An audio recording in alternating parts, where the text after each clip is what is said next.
Why don't I introduce myself first really quick. So my name is Tim Jordan. I'm a ranger at Muir Woods National Monument, and I'm here to help our friend here with a report on California history. I'm going to do my best. Yep. Take it away. Alright, so my first question is, what is the biggest threat of the redwoods? Gosh. You know, redwood trees are amazingly resilient trees. You know, they can withstand storms and earthquakes and wildfires and everything, even getting cut down. But I would say that the biggest threat to redwoods right now is anthropogenic. It's people. You know, if it's not us cutting down redwood trees, you know, nearly to the point that all our old growth forests are gone, now it's becoming climate change concerned, you know, and how are, you know, our activities with greenhouse gases affecting trees. And what we find is that a lot of science that is coming out right now is showing things like less coastal fog coming in. Usually about 3 or 4 hours less fog every day, which is a huge source of water for redwood trees. So if it's gone, how is that going to impact these wonderful things? What about pollution? Yeah, what about pollution? Pollution. Can you handle it? You know, that's a good question. I'm not certain. You know, there's so many different kinds of pollution. I think it would have to become specific, but usually associated with gold mining, which was a huge thing in California, and the logging. That's probably the big sources of pollution I could talk towards.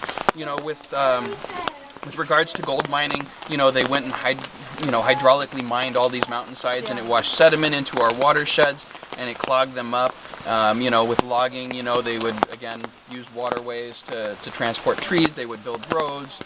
So they just decimated a lot of the ecosystem in that way, which I don't necessarily think of like a chemical pollution, but it definitely made habitats unsuitable for a lot of animals.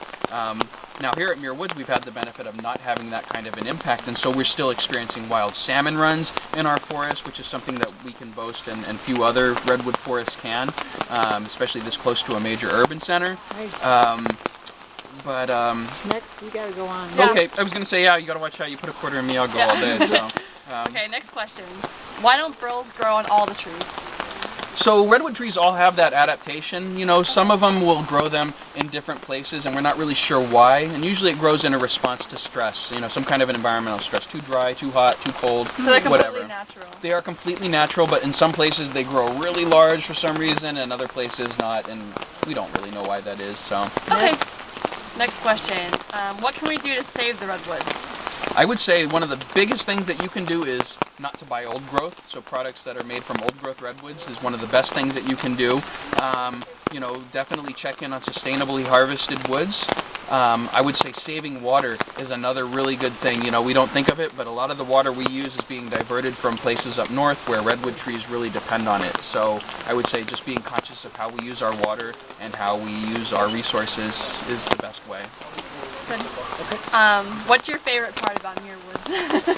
This is always the toughest question. You know, for me, I really do believe that it's coming out here and seeing so many people connect to nature. That really is, you know, my life's purpose is to help people make those connections. So when I come out here and I see people, you know, just in awe of nature, that really makes me feel like I'm making a difference, and that there's hope for this world, you know, when you see people having those kinds of connections, because they're going to go back and maybe they'll be a little more conscious about how they treat the earth.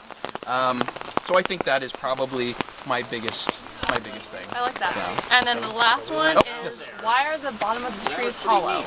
So California has a fire season, usually in September and October, and so historically redwood forests would experience fires about 4 or 5 times a century.